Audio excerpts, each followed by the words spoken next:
భక్తులందరికీ నమస్కారం అండి. దేవి అనుగ్రహం ఛానల్కి స్వాగతం. దుర్గమ్మ యొక్క ఆశీస్సులు మనందరిపై ఉండాలి అని చెప్పి మనస్ఫూర్తిగా కోరుకుంటూ, ఈరోజు దుర్గమ్మ మనకు అందించేటువంటి సందేశం ఏంటి అంటే, తల్లి ఇప్పుడే తెలుసుకోమ్మా, వెంటనే తెలుసుకో. నువ్వు తెలుసుకోవాల్సిన సమయం సందర్భం కూడా వచ్చేసింది. ఇది నిర్లక్ష్యం చేయకూడనటువంటి దుర్గమ్మ హెచ్చరిక బిడ్డ. నీ దుర్గమ్మ హెచ్చరిక ఈరోజు నిన్ను హెచ్చరిస్తోంది. దుర్గాదేవి ఈ దుర్గమ్మ హెచ్చరిస్తుంది. ఏ విషయంలోనైనా తెలుసా? ఇప్పుడు గనక ఆ విషయం ఏంటి అని నువ్వు తెలుసుకోకపోతే, వినకపోతే జీవితాంతం కూడా నువ్వు విలవిల్లాడిపోతావు. కళ్ళల్లో కన్నీళ్లు జలజలా రాలిపోతాయి. ఏం చెయ్యాలో దిక్కుతోచని స్థితిలో పడిపోతావు. విషయం ఏంటో తెలుసా తల్లి? నీ భర్తే నీకు అతిపెద్ద శత్రువుగా మారబోతున్నాడు. ఇప్పుడే అతని ఆటలు కట్టించు, లేకపోతే జీవితాంతం కూడా నరకం అనుభవించాల్సి వస్తుంది. కుమిలిపోతావు, అల్లాడిపోతావు. నా బిడ్డ చాలా బాధపడడం ఈ దుర్గమ్మ సహించలేదమ్మా. అందుకనే ముందుగానే నిన్ను హెచ్చరించాలనే వచ్చాను. ఈ దుర్గమ్మ హెచ్చరిక నువ్వు అందుకుంటావో వదిలేసుకుంటావో బాధ్యత నీకే అప్పగిస్తున్నాను బిడ్డ. నీ ఇష్టం. తర్వాత నువ్వు నన్ను ఎంత ప్రాధేయపడ్డా లాభం ఉండదు. జాగ్రత్త బిడ్డ అంటూ దుర్గమ్మ ఈరోజు మనకు తెచ్చిన ఈ సందేశాన్ని వినే ముందుగా మన ఛానల్ని ఫస్ట్ టైం చూస్తున్నట్లయితే ప్లీజ్ సబ్స్క్రైబ్ చేసుకోండి ఫ్రెండ్స్. వీడియో నచ్చితే కనుక లైక్ చేసి సపోర్ట్ చేయండి. ఇక వీడియోలోకి వెళ్ళబోయే ముందుగా ఒక్కసారి మనకు బాగా తెలిసినటువంటి గురువుగారండి, శ్రీ వారాహి అమ్మవారి జ్యోతిష్యాలయంలో జ్యోతిష్యం చెప్తున్నారు. గురూజీ సుబ్రహ్మణ్యం రాజు గారు. 9989794560. ఈ గురువుగారు ఎలాంటి సమస్యనైనా సరే ఫోన్లోనే పరిష్కరించేస్తారు. నమ్మకంతో కాల్ చేయండి. నెంబర్ 1 స్త్రీ పురుష వశీకరణ స్పెషలిస్ట్ గురూజీ సుబ్రహ్మణ్యం రాజు గారు. భార్యాభర్తల మధ్య కలహాలు రావడం, ప్రేమించుకున్న వాళ్ళకి విడిపోవటం, మనశ్శాంతి లేకపోవటం, శత్రుపీడ, నరకోశం, నాగదోషం, శత్రు ప్రయోగాలు, ఆరోగ్య సమస్యలు, ఆర్థిక సమస్యలు, కుటుంబ సమస్యలు, మానసిక సమస్యలు మరియు ఎటువంటి సమస్యలనైనా సరే శాశ్వతమైన పరిష్కారం చూపిస్తారు గురూజీ సుబ్రహ్మణ్యం రాజు గారు. గురువుగారిని కాంటాక్ట్ అవ్వాల్సినటువంటి నెంబర్ 9989794560. గురువుగారిని నమ్మకంతో కాల్ చేసి మీ సమస్యను పరిష్కరించుకోండి. జై వారాహి అమ్మ. ఇక వీడియోలోకి వచ్చేస్తే, బిడ్డ నాకు తెలుసమ్మా, ఎన్నాళ్ళగానో ఈ మధ్యకాలంలో నువ్వు కుమిలిపోతున్నావు, కన్నీళ్లు పెట్టుకుంటున్నావు. ఆ విషయం నీ తల్లి చూడలేకపోతుంది అని నువ్వు అనుకుంటున్నావు కదా. ప్రతిసారి కూడా నా గుడికి వచ్చినప్పుడు, ప్రతి శుక్రవారం మంగళవారం నా గుడికి వచ్చినప్పుడు నా ఎదురుగా నిలబడి ఏం అడిగావు, ఏం కోరావు, నీ కళ్ళల్లోకి కన్నీళ్లు ఎందుకు వచ్చాయో ఈ తల్లి కనిపెట్టలేదనుకుంటున్నావా బిడ్డ?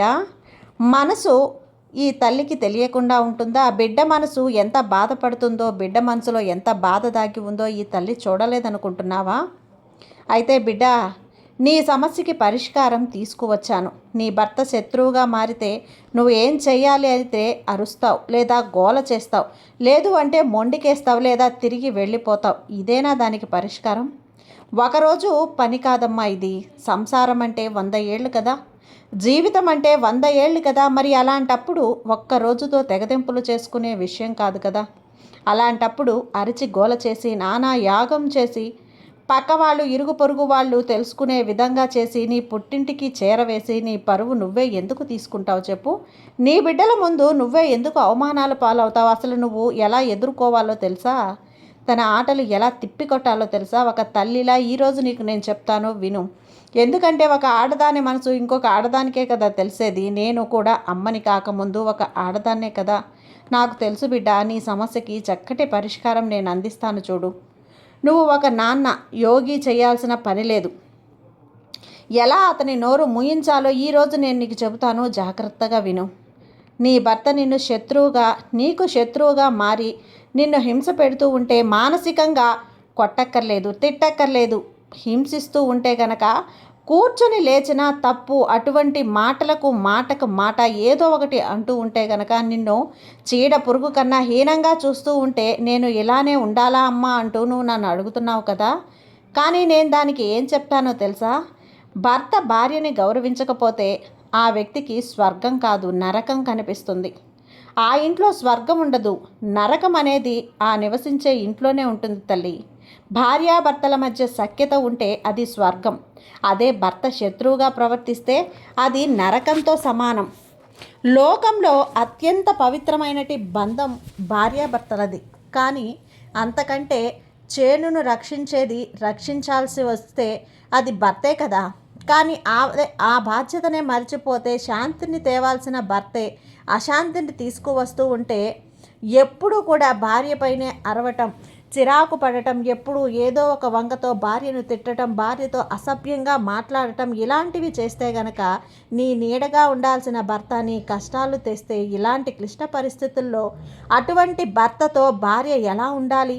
ఒక తల్లిలా చెబుతా విను తల్లి. అటువంటి వారి దగ్గర ఎలా గౌరవంగా బ్రతకాలి, తనను తాను ఎలా రక్షించుకోవాలో ఈరోజు నీ దుర్గమ్మ నీకు చెప్పబోతుంది. ఈరోజు ప్రతి ఒక్క విషయాన్ని పోసగుచ్చినట్లు చెబుతాను, వివరంగా విను. ఎందుకంటే ఒక బిడ్డ జీవితం నాశనం అయిపోతుంది అంటే తన బిడ్డ అత్తవారింటికి పంపక, అత్తవారింట్లో పరిస్థితుల్ని ఎదుర్కోలేక, భర్తని ఎలా మార్చుకోవాలో తెలియక తికమకలాడిపోతూ ఉన్న నా బిడ్డకి ఈరోజు నేను తన భర్తని ఎలా సరిచేసుకోవాలి, తన గౌరవాన్ని ఎలా నిలుపుకోవాలి నేను చెబుతాను. ఒక్క తల్లిగా, ఒక బాధ్యత గల తల్లిగా వింటావా మరి?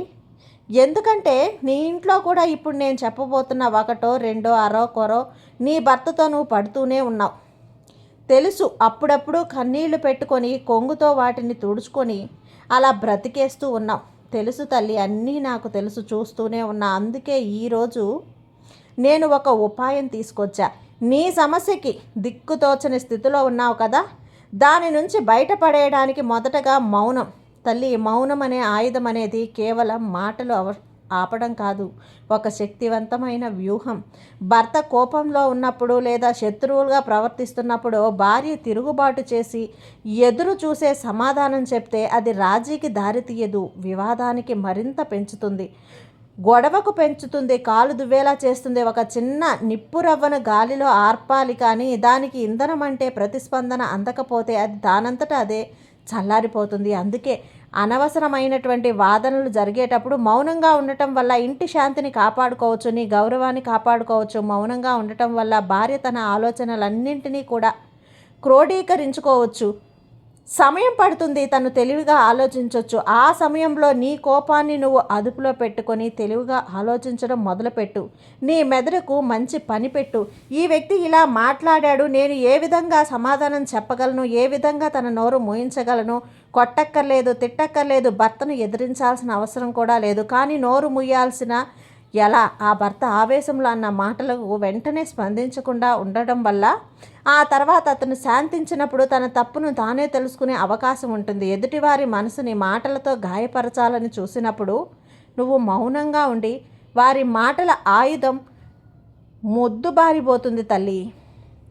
నువ్వు అలా ఉన్నావనుకో, వాళ్ళ మాటలకు పదును చల్లారిపోతుంది, తగ్గిపోతుంది. నేను ఎంత రెచ్చగొట్టినా, ఎంత కవ్వించినా, ఎంత మాట్లాడినా కూడా మౌనంగా ఉంటుంది అంటూ వాళ్ళే అణిగిపోతారు, వాళ్ళే మౌనంగా అయిపోతారు.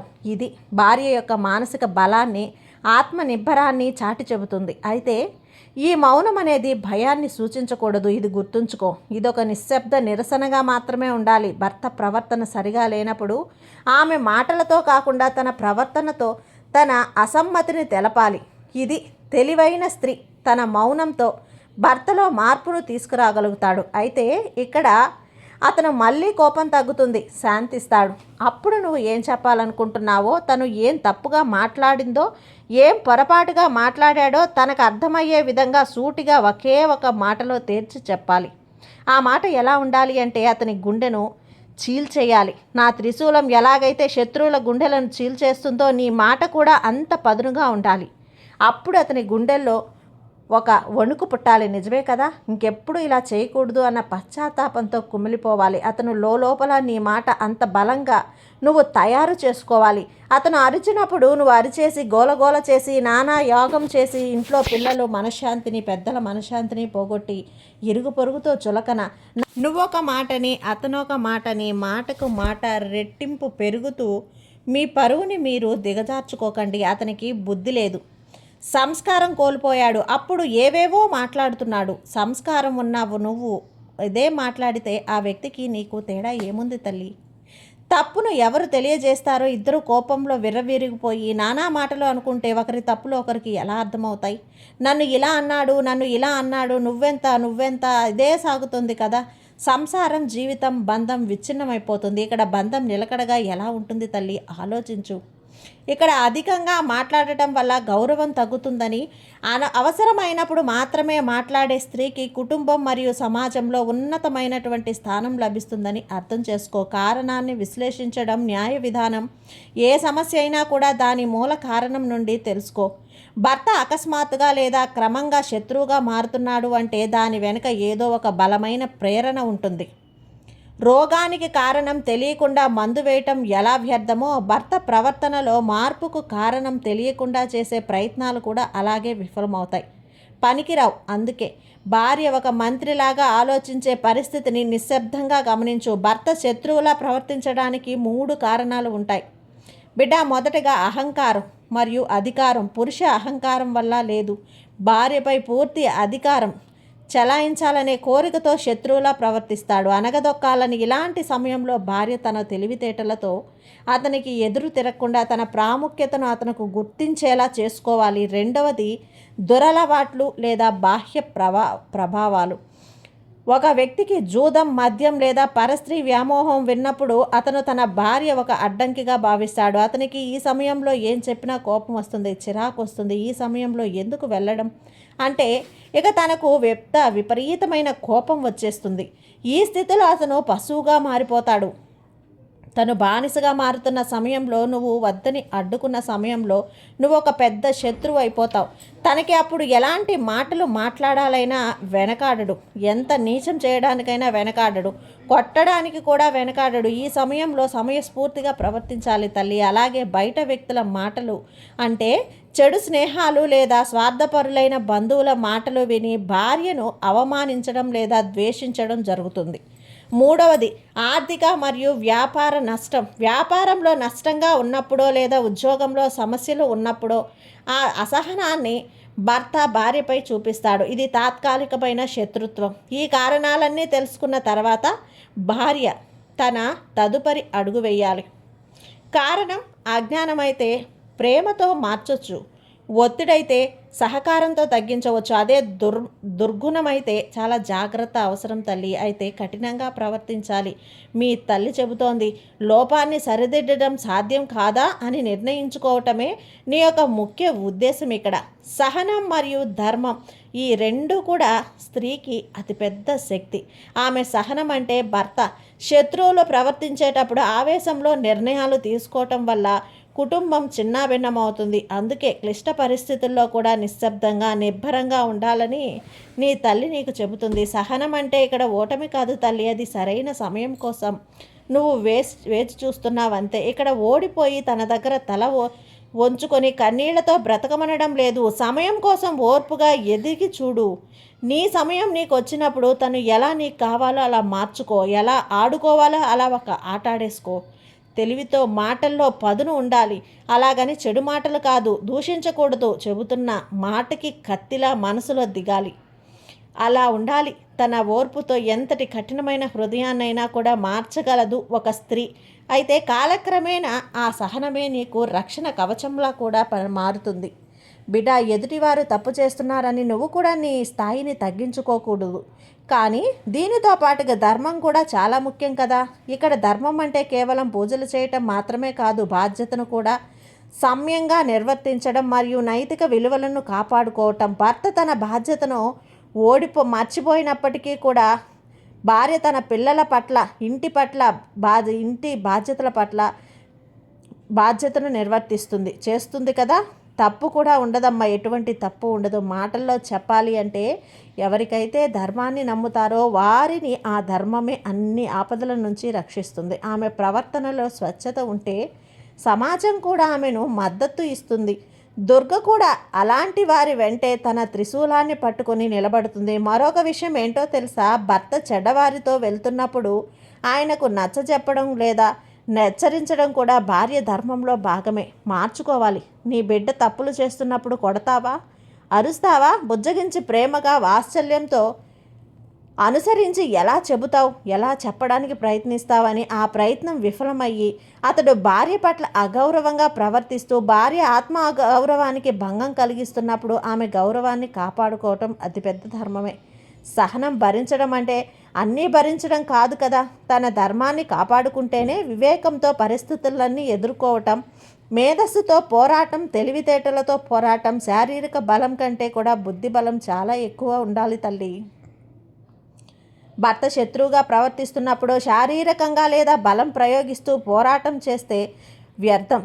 బదులుగా ఒక స్త్రీ తన మేధస్సు అంతకంటే కూడా ఇంకా తేలికగా మేధస్సు ఆలోచించే ఒక వ్యక్తి అయి ఉండాలి. అలా ఆలోచించి వ్యవహరించాలి. ఇక్కడ పోరాటం అంటే ఎదుటి వారిని ఓడించడం కాదు, నీ భర్తని ఓడించడం కాదు, తనను తాను నిన్ను నువ్వు రక్షించుకోవడం. భర్త భార్య పట్ల గౌరవంగా ప్రవర్తిస్తున్నప్పుడు, పరిస్థితిలో చేజారిపోతున్నప్పుడు భార్య తెలివితేటలతో సమాజంలో తన స్థానాన్ని తను మార్చుకోవాలి.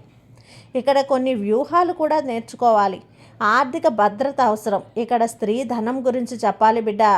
భర్త ప్రతికూలంగా మారినప్పుడు భార్య తన దగ్గర ఉన్న నగలు లేదా పొదుపు చేసుకొని ఉన్న సొమ్ముపై పూర్తి నియంత్రణ కలిగి ఉండాలి. ఆర్థికంగా ఎవరిపైన ఆధారపడిపోవటం వల్ల అప్పుడు నీ భర్త యొక్క అన్యాయమైనటువంటి ఒత్తిడులను తొలగించుకోవాల్సిన అవసరం కూడా ఉండదమ్మా.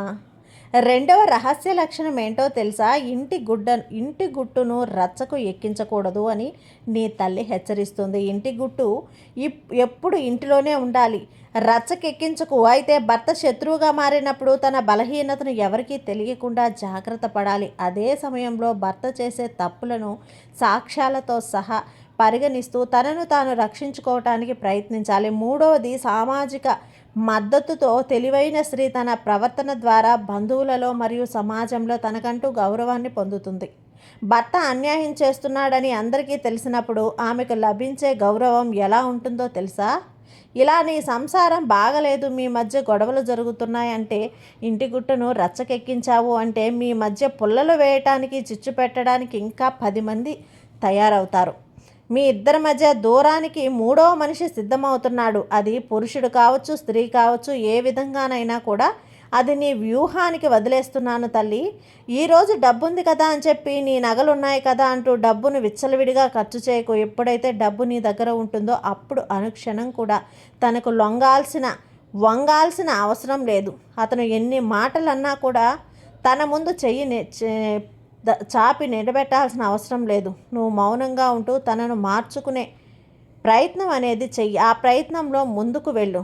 మార్చుకునే దశలో మళ్ళీ నీకు అవసరాల కోసం అతని ముందు నువ్వు మళ్ళీ వంగిపోయావు అంటే పరిస్థితులు మళ్ళీ మొదటికే వస్తాయి. ధైర్యంగా ఉండాలమ్మా, మౌనంగా ఉండాలి, బలంగా ఉండాలి. అంతేకాని అతను అరుస్తున్నాడు కదా అని నువ్వు అరచి గోల చేసి ఇంటి గుట్టును రచ్చకి ఈడిస్తే కనుక ఇక్కడ ఏమీ ఉపయోగం లేదు బిడ్డ. నీ సహనంతో నువ్వు మార్చుకో. అతను కోపంగా అరిచినప్పుడు మౌనంగా ఉండు. ఆ మౌనంగా ఉండి నీ ఆలోచనలకు పదును పెట్టు, నీ మాటలకు పదును పెట్టు. సమయం వచ్చినప్పుడు ఆ మాటలను దింపిన కత్తి ఏదైతే ఉందో తన హృదయాన్ని చీల్చేస్తుంది, తన హృదయంతో మార్పును తీసుకొస్తుంది. తనలో తాను కుసించుకుపోతాడు, పశ్చాత్తాపడతాడు, కుమిలిపోతాడు. అలా చెయ్యి. అలా చేస్తేనే నీ భర్తలో మార్పు వస్తుంది. అంతేకాని కన్నీళ్లు పెట్టుకుంటేనో, బాధపడితేనో, కంగారు పడితేనో, వాళ్ళకి చెప్పి వీళ్ళకి చెప్పి ఇలా ఇంటి గుట్టు రచ్చకు ఈడిస్తేనో ఇంట్లో వాళ్ళు మనశ్శాంతి పాడు చేయకు. జాగ్రత్త. నీ తల్లి చెప్పిన ప్రతి ఒక్క మాట నీ జీవితాన్ని అద్భుతంగా తీర్చిదిద్దుతాయి. బిడ్డా, నీ దుర్గమ్మ సందేశం ఈరోజు నీ కోసం తెచ్చినటువంటి సందేశం, నీకు ఎంతో ఆనందాన్ని కలిగించేటువంటి సందేశం, నీ సమస్యను పరిష్కరించేటువంటి సందేశం. కాబట్టి జాగ్రత్తగా వినమ్మా. అమ్మ మీద నమ్మకంతో విను. అంతా మంచిగా జరుగుతుంది. నీ దుర్గమ్మ నీకు తోడుగా ఉన్నంత వరకు నువ్వు భయపడాల్సిన అవసరమే లేదు బిడ్డ. సర్వే జన సుఖినో భవంతు. జై సాయిరామ్.